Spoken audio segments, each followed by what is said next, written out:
Hello বন্ধুরা, তোমরা সবাই কেমন আছো? আশা করি তোমরা সবাই ভালো আছো। তো আজকে একটি নতুন ভিডিও নিয়ে তোমাদের সামনে হাজির হলাম। তো বন্ধুরা, তোমরা কি জানো দুবাইয়ের রাজকন্যা শেখা মাহরা নাকি মুকেশ আম্বানির মেয়ে ঈশা আম্বানি কে সবচেয়ে বেশি ধনী, কার সম্পত্তির পরিমাণ সবচেয়ে বেশি এবং তারা কিভাবে জীবনযাপন করে? জানতে হলে ভিডিওটিতে একটি লাইক দিয়ে ভিডিওটি শেষ পর্যন্ত দেখতে হবে। তো বন্ধুরা, প্রথমে আমরা জানবো দুবাইয়ের রাজকন্যা শেখা মাহরার মোট সম্পত্তির পরিমাণ। দুবাইয়ের রাজকন্যা শেখা মাহরার মোট সম্পত্তির পরিমাণ $1 বিলিয়ন বা ৮,২০০ কোটি টাকা। আর এই পরিমাণ সম্পত্তি দুবাইয়ের রাজকন্যা সম্পূর্ণ তার বাবার উত্তরাধিকার সূত্রে পেয়েছে। তো বন্ধুরা, এখন আমরা জানবো ঈশা আম্বানির মোট সম্পত্তির পরিমাণ। বর্তমান সময়ে গুগলে দেওয়া তথ্য অনুযায়ী তার মোট সম্পত্তির পরিমাণ $100 মিলিয়ন বা 825 কোটি টাকা। আর এই পরিমাণ সম্পত্তি তার বাবা মুকেশ আম্বানির কাছ থেকে উত্তরাধিকার সূত্রে পেলেও তিনি একজন বিজনেসম্যান, তাই এর মধ্যে তিনিও কিছু টাকা আয় করেছেন। তো বন্ধুরা, এবার তাদের গাড়ির কালেকশনগুলি দেখে নেওয়া যাক। প্রথমে দুবাইয়ের রাজকন্যা শেখা মাহরার গাড়ির কালেকশনগুলি দেখে নেওয়া যাক। শেখা মাহরার প্রথম গাড়িটি হচ্ছে অ্যালে ফেরানি, যার দাম হচ্ছে 16 কোটি টাকা। দ্বিতীয় গাড়িটি হচ্ছে বিখ্যাত এক্সপোর্টস কার ম্যাকলারেন P1, যার মূল্য 10 কোটি টাকা। তৃতীয় গাড়িটি হচ্ছে রোলস রয়েস ফ্যান্টম, যার মূল্য প্রায় 15 কোটি টাকা। চতুর্থ গাড়িটি হলো মার্সিডিস ব্রাঞ্চ G63 AMG, যার মূল্য প্রায় 3 কোটি টাকা। পঞ্চম গাড়িটি হলো বুগাটি চিরন, যার মূল্য প্রায় 25 কোটি টাকা। আর এই গাড়িটি তার বাবা তার জন্মদিনে দিয়েছেন।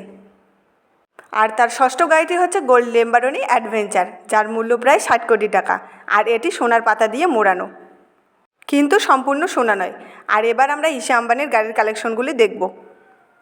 তার প্রথম গাড়িটি হচ্ছে রেঞ্জ রভার ভকিউস, যেটির মূল্য প্রায় 2 কোটি টাকা। তার দ্বিতীয় গাড়িটি হচ্ছে মার্সিডিস ব্রাঞ্চ, যেটির মূল্য 10 কোটি টাকা। এছাড়া রয়েছে পার্সি 911 টোরবো, রয়েছে মিনি কপার, রয়েছে বিখ্যাত ব্রান্টলি। এবার তাদের জীবনযাপন সম্পর্কে জানবো। শেখা মাহরা সম্পূর্ণ নাম হচ্ছে শেখা মাহরা বিন মোহাম্মদ বিন রশিদ আল মাকতুম। আর শেখা মাহরা হলো দুবাইয়ের রাজা মোহাম্মদ বিন রশিদ আল মাকতুমের মেয়ে। তিনি জন্মগ্রহণ করেছেন 26শে ফেব্রুয়ারি 1994 সালে। রাজকন্যা দেখতে যতটা না সুন্দর, তার চেয়ে বেশি বিপজ্জনক। তার শখগুলি হলো হর্স রাইডিং, সুইমিং এবং যত বিপজ্জনক ঘোড়া রয়েছে তা সাউরি করা। তার কাছে অনেক দামি দামি ঘোড়াও রয়েছে। তার কাছে একটি ঘোড়া রয়েছে যার দাম 28 কোটি টাকা। আর পৃথিবীর সেরা 11টি ঘোড়া তার কাছে রয়েছে।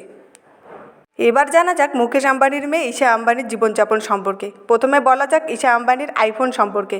যেমনটা জানেন, মুকেশ আম্বানি জিও কোম্পানি ভারতের সবথেকে সস্তা আইফোন প্রডিউস করে থাকেন, কিন্তু মুকেশ আম্বানির মেয়ে ঈশা আম্বানির পৃথিবীর সবচেয়ে বেশি দামি আইফোনটি ব্যবহার করে থাকেন। ঈশা আম্বানির কাছে ফ্যানকোহল সুপারনোভো আইফোন 8 রয়েছে। আর এই আইফোনটির দাম হচ্ছে $50 মিলিয়ন, যার দাম প্রায় হচ্ছে 412 কোটি টাকা। 2014 সালে এই ফোনটি অ্যাপেল কোম্পানি লঞ্চ করেছেন। এই ফোনটি 24 গোল্ড এবং পিন গোল্ড দিয়ে তৈরি করা হয়েছে। ঈশা আম্বানির বাথরুম থেকে শুরু করে বেডরুম সব জায়গাতে যে জিনিসগুলি রয়েছে সেগুলির মূল্য প্রায় লাখ কোটির উপরে। ঈশা আম্বানির পরিবার একদিনে 60 কোটি টাকা ব্যয় করেন। ঈশা আম্বানির যে মেকআপগুলি ব্যবহার করেন সেগুলি প্রায় লাখ কোটি টাকার উপরে। ঈশা আম্বানির কাছে যে হ্যান্ডব্যাগটি রয়েছে, যার মূল্য প্রায় 30 লাখের কাছাকাছি। এছাড়া ঈশা আম্বানি খুব জুয়েলারি পছন্দ করেন, তার কাছে ভারতের দামি দামি জুয়েলারি রয়েছে।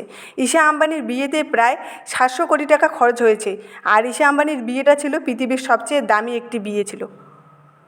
তো বন্ধুরা, এই ছিল আজকের ভিডিওটি যদি আপনাদের ভালো লাগে তবে চ্যানেলটিকে সাবস্ক্রাইব করে পাশে থাকবেন। দেখা হচ্ছে পরে একটা নতুন ভিডিওতে। ভালো থাকবেন, সুস্থ থাকবেন, ধন্যবাদ।